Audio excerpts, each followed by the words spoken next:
Welcome to the GreatBase Tennis Podcast. I'm Steve Smith, along with co-host Dave Anderson. Davey from Dallas. What's going on in Dallas, Dave? Still a lot of heat.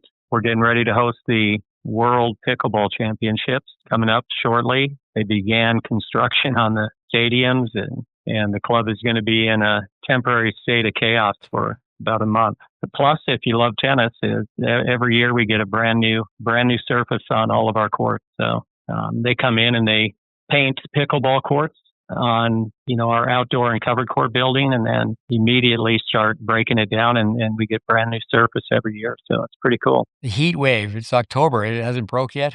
It's not too bad. I mean, it's 90, probably heat index 92, 94. So getting ready to break. The mornings are cooler. Mornings are incredible. My favorite time of year in Texas right now. Yeah, I was fortunate to live in Texas for 10 years. I would say October. April, too. April's nice. Yeah. It could be a little chilly, but that's one thing about the diehards in Texas. Definitely play during cold weather. Yeah. I know you and I were studying tennis at Tyler, Texas, Tyler Junior College, a tennis tech program. And I remember being on the cover of the Tyler Courier-Times. I was feeding balls in a snowstorm. I remember another time, you were being from North Dakota, listeners, no school. School shut down. And so I'm over to the college at the 8 a.m. start, and told the people that came in, I said, just write down where you're from, what state or what country you're from, and then you're free to go for the day. School's closed. And, Wisconsin, Montana, Sweden, because people from those countries thought, no problem. They're not closing school on just a few snow flurries. But in a place like Tyler, Texas, they're not really equipped to handle the snow. Yeah, definitely. But I'm down in Ave Maria.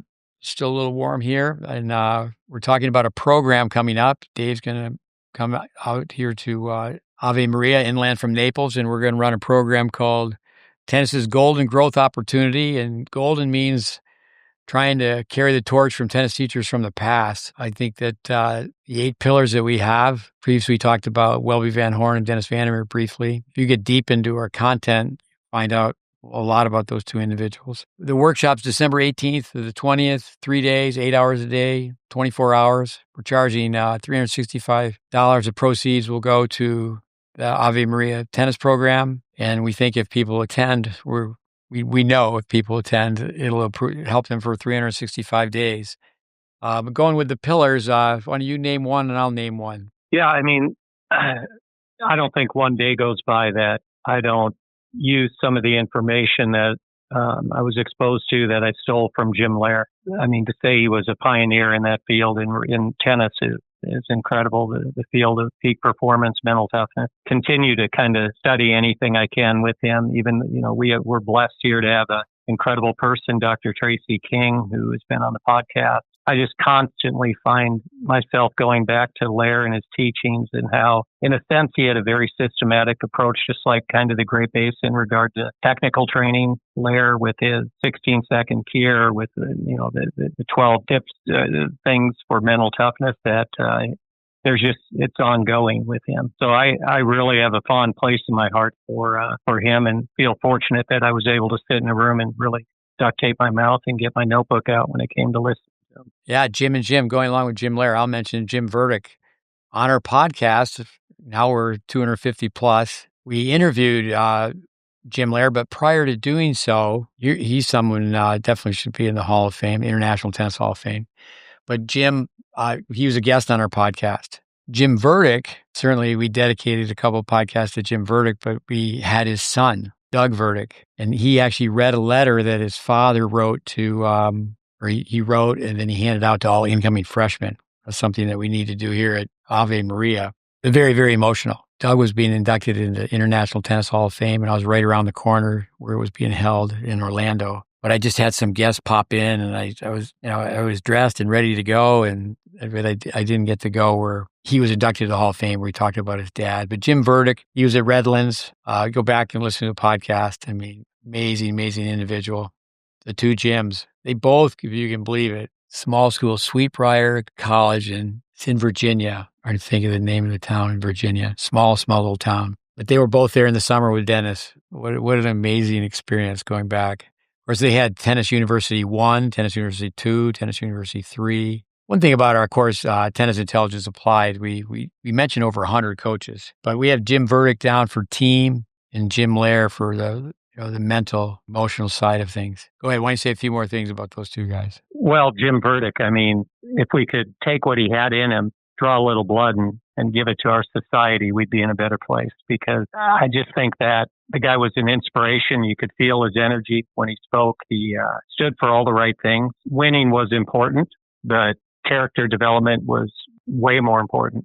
And I just remember listening to a few of his stories about his college team at Redlands, and, pretty inspirational. And, he walked the walk, he didn't just talk it, he walked it every day. I would say he's a coach's coach, and that would really go beyond tennis. I think he's a coach's coach no matter what type of sport we're trying to coach. I mean, he could have done anything and been excellent at coaching football, basketball, anything. He was in the Rose Bowl. And, then he coached 2 sports at Stanford. He got 2 degrees at Stanford. Amazing individual. I went the first time to his coach's course, not knowing how he would run it, but he likes to run hills. So he had all the coaches run hills. He liked kangaroo jumps. We all did kangaroo jumps. And he kept a tally on everything. We'd play mini tennis, and he was charting everything. I remember he said to him one time, I said, "Don't your players get tired of being charted with everything you do?" And he goes, "Well, if they get tired of me charting and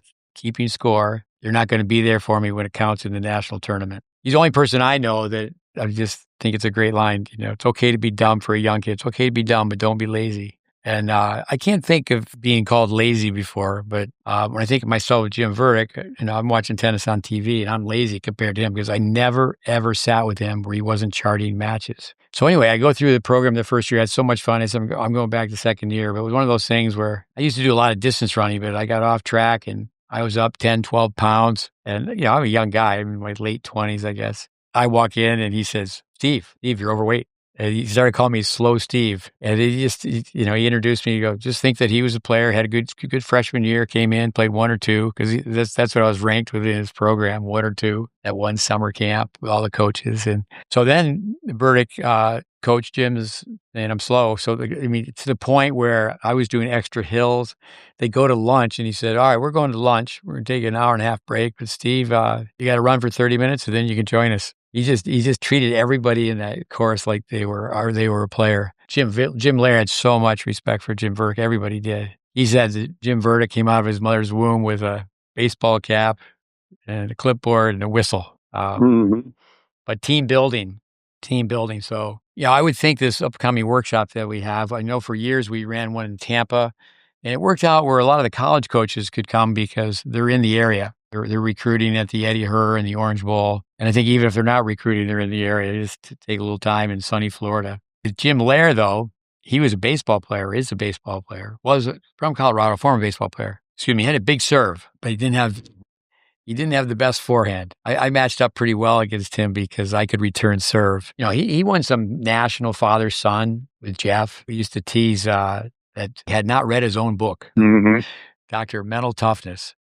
But what he did, listeners, is he started studying what people do in between points. Remember Jack Kramer telling Vic Braden, don't tell anybody that stat, that 70% of the time when you're playing tennis, you're not playing tennis. So he really made a study of what people were doing in between points. And it is just amazing, people, what they do with their eyes and what they do with their body language.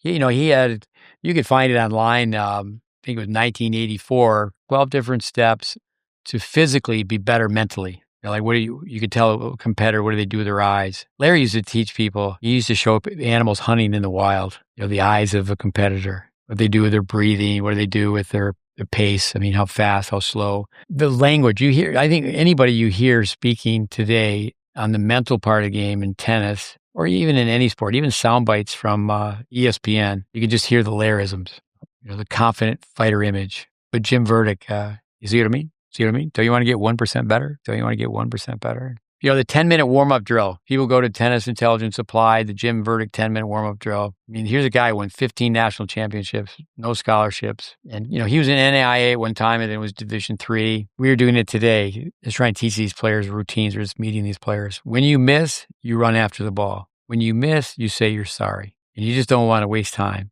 And then can you come up to the net? You're hitting forehands and backhands. And can your can your hitting partner put it right on your forehand, right on your backhand, right on your forehand, right on your backhand. I mean, if you can hit to him, you can hit away from him. And then, you just combined, Jim Lehrer, human element, the human side of it. You're empathetic, you miss, and you're apologetic. You say, sorry, mate. And you're just running after the ball. Obviously, you don't do that in a match, but you do that in a drill because you just don't want to waste time. But speaking of time, I think it would be great to have people join us and help us with this project, Ave Maria Tennis, the tennis program.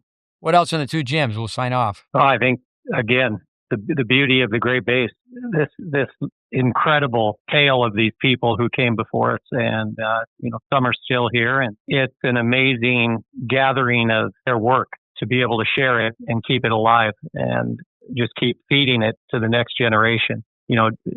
Everything shows with the generation change, things tend to get weaker, and hopefully we can avoid that pitfall. Get a lot of curious people out there that are looking to improve themselves, improve tennis, preserve the history of the sport, and continue to carry the torch. So I hope we get a great showing up in December, and I look forward to meeting a lot of people that I haven't met, and I hope to see a lot of my old classmates and coaches that I may have just met over the phone. I'm really excited about it. Can't wait. No, thanks. I think certainly this project, Ave Maria, initially I was down here. It's a beautiful place. I came down to help out, bought a souvenir, not thinking I would come back, and said, maybe this is a calling. Maybe I need to get connected with young people on a college campus. I'm at 27 years on college campuses, so I can maybe hopefully add a few more years. Might be too late to get the word out. I think we should do this on an annual basis and try to build off of it. I remember, Peter Burwash in Bobby Orr's hometown, Parry Sound, Ontario, Camp Manitowoc, back in the 70s. I never got to attend that. I later, like yourself, spent a lot of time with PBI and Peter, and I think we can talk about them in the next podcast. We're putting some of these short podcasts together just to get the word out for this, again, golden growth opportunity, trying to carry the torch and carry information or share information from the past. I know for myself, just thinking, I hadn't thought about that, is that I'm here on this college campus and I have it digitally. Go back to that Jim Verdieck letter that he used to send out to freshmen. So I hope you just this podcast alone will encourage coaches to even go back with our podcasts and listen to the one on Jim Verdieck. But Dave, thanks for helping out as always, and thanks listeners. Let's move forward. All right. Have a good day.